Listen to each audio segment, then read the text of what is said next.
Pese a que se ha mantenido al margen de la vida política, y se la ve únicamente en contadas ocasiones, su nombre ha resonado en varias ocasiones. Te puede interesar qué pasaría si dimite Pedro Sánchez, cuando se podrían convocar elecciones. Marketing, organizaciones no gubernamentales y casada desde hace casi 20 años. Begoña Gómez, esposa del presidente del gobierno español, Pedro Sánchez. F.Dafne Pérez. F.Dafne Pérez Begoña Gómez, Bilbao, 1975, es la mujer del presidente del gobierno español, Pedro Sánchez. Se casaron en el año 2006, en una ceremonia que estuvo oficiada por la que para entonces militantes del PSOE Trinidad Jiménez. En la carta, ha asegurado que su mujer ya ha emprendido acciones legales. Milei frenó su discurso en Stanford cuando vio una camiseta de Boca. El presidente Javier Milei protagonizó un inusual momento durante su discurso en la institución Hoover de la Universidad de Stanford en California, Estados Unidos. El líder de la Libertad Avanza, ya, detuvo su exposición para dirigirse al simpatizante Xeneize presente en el auditorio. Cabe mencionar que el presidente había compartido anécdotas sobre su pasión por el fútbol, especialmente con Boca Juniors. De hecho, se presentó en la Bombonera para emitir su voto por su condición de socio activo vigente. Para este jueves, en tanto, está previsto que el presidente se reúna con Mark Zuckerberg, CEO de Meta.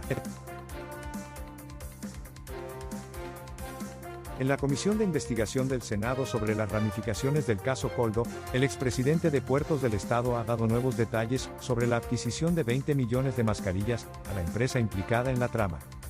En este contexto, el secretario general de Puertos, que fue cesado hace relativamente poco por el actual ministro, Óscar Puente, le comunicó que el ministerio encargaría a Puertos del Estado la compra de mascarillas para todo el grupo Fomento, que compete a varias empresas públicas del ministerio.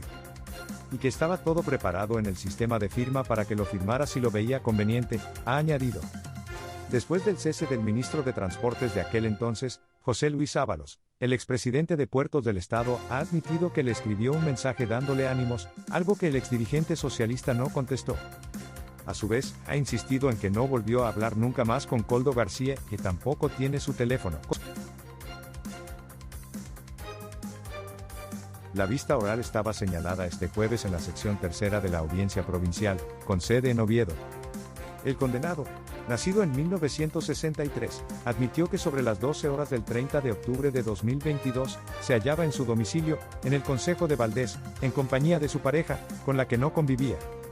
A continuación, la llevó con fuerza a la habitación y la arrojó sobre la cama, cogiéndola fuertemente del cuello. La mujer se negó, ante lo que el acusado le bajó la ropa interior y pellizcó con fuerza. Concurre en el acusado la atenuante de reparación del daño, ya que abonó la práctica totalidad de la responsabilidad civil, fijada en 1.750 euros. La entrevista de Máximo Thomsen con Telenoche generó diferentes sensaciones en las personas. Esto refiere a que, probablemente, la mayoría reprueba el comportamiento de Máximo Thomsen y no siente empatía por él, sino más bien por la víctima, Fernando Báez Sosa. Por último, la indiferencia, con el 14% de los votos, indica una falta de sentimientos fuertes hacia la entrevista o hacia Máximo en este contexto. Las personas que eligieron esta opción podrían no sentirse particularmente tocadas, conmovidas o alteradas por lo que vieron o escucharon en la entrevista. La entrevista fue transmitida por Telenoche en el canal El 13, donde el Rouvier conversó con el periodista Rolando Barbano.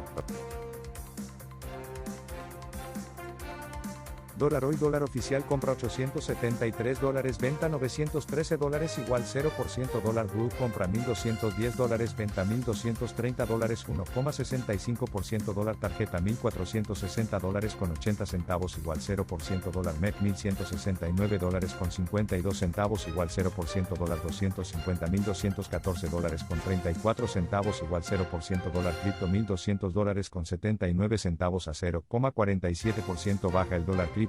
¿Cuál es el precio a las 10:2.18? El dólar cripto baja y opera 1.201,03 a dólar. Baja el dólar cripto. ¿Cuál es el precio a las 0.92.46? El dólar cripto baja y cotiza 1.202,97 a dólar. De esta manera el dólar cripto tiene una brecha del 31,76% con el dólar oficial. Baja el dólar cripto. ¿Cuál es el precio a las 0.92.14? El dólar cripto baja y cotiza 1.203,46 a dólar. El dólar blue es el que circula en el mercado informal o ilegal, y suele tener un valor más alto que el oficial. Ley bases. El oficialismo consiguió dictamen, pero tendrá una dura negociación para pasar la ley en el recinto. El oficialismo consiguió dictamen, pero tendrá una para pasar la ley en el recinto. Las últimas noticias de Javier Milei. Guillermo Francos descartó nuevos cambios en el gabinete. Guillermo Francos, en su primera reunión como jefe de gabinete, foto, x@Francosoc. Ley bases. El oficialismo consiguió dictamen, pero tendrá una dura negociación para pasar la ley en el recinto. Ley bases. El oficialismo consiguió dictamen, pero tendrá una dura negociación para pasar la ley en el recinto. En la misma línea, el funcionario afirmó, se aprobó el dictamen en el plenario de comisiones, y hay que fijar fecha para tratarlo en el recinto. La mejor raqueta argentina viene de derrotar en un durísimo debut en 5 sets al brasileño Gustavo Heide, y quiere meterse en la tercera ronda de Roland Garros por primera vez en su carrera. Sebastián Báez, la mejor raqueta argentina en la actualidad, busca pasar a la tercera ronda de Roland Garros por primera vez en su historia. Horacio Ceballos y Marcel Granollers debutan en Roland Garros. En este Roland Garros irán en busca de su primer título de Grand Slam, luego de haber caído en 3 definiciones. Donde ver los partidos de Roland Garros en Argentina. Los encuentros podrán verse a través de la plataforma Star Plus. Habían incluido la mayoría de los cambios pedidos por la UP, y el reclamo de los patagónicos por ganancias, pero el número no estaba. Porque el gobierno necesitaba tener 9 firmas en la Comisión de Legislación General, 9 firmas en presupuesto y 10 en asuntos constitucionales.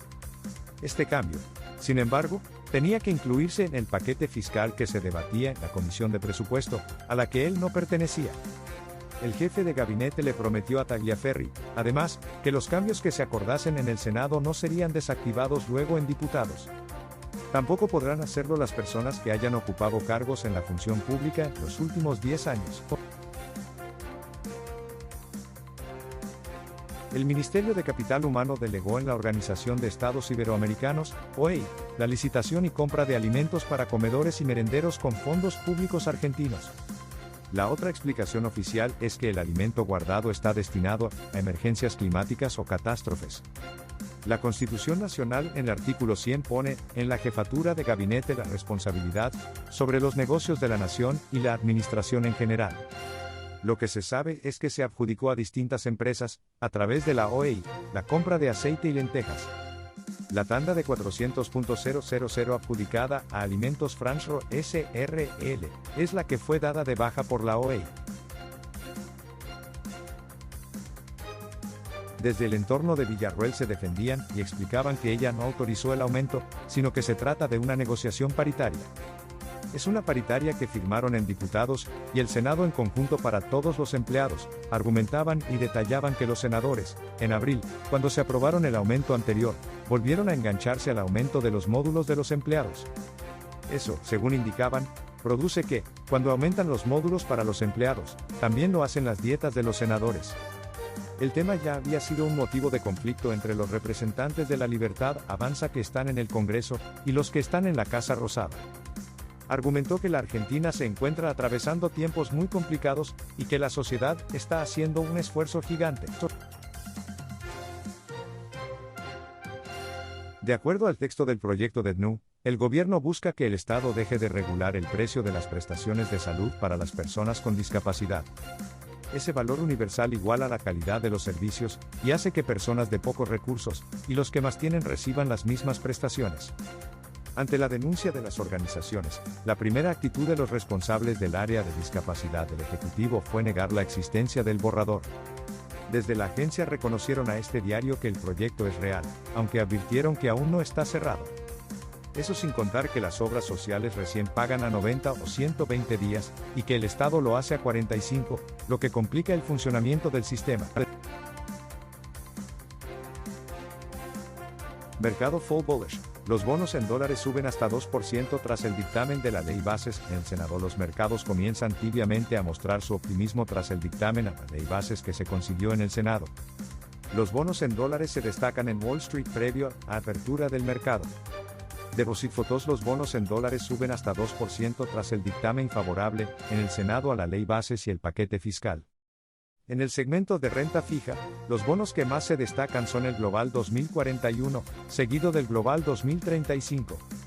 En tanto, Inview anticipó que este dictamen parece indicar que se aprobaría la próxima semana la ley bases. Uno de los analistas más escuchados se refirió a la salida del cepo, y por qué no se debería apurar la salida de las restricciones. También sobre la suba del dólar y la recesión. En una entrevista, el analista opinó sobre la suba del dólar, y habló de 3 cepos y el camino progresivo que deberá tomar el Ministerio de Economía para eliminarlos. De afuera es más fácil hablar, es difícil tomar esas decisiones, aseguró sobre la postura del gobierno frente al cepo y al dólar. ¿Qué dijo Luis Caputo sobre la salida del cepo? El gobierno comienza a dar indicios respecto de la dirección que tomará la política monetaria en la próxima etapa de la administración del presidente Javier Milei. Liveblog postempleo. Crecen los despidos y la brecha con las contrataciones alcanzó su peor momento desde 2020. Un informe de la consultora PwC reflejó que la combinación de despidos con recesión se tradujo en un deterioro de los indicadores de empleo en marzo de 2024. La tasa de salida de personal se ubicó 2,1 puntos por encima del promedio de la última década.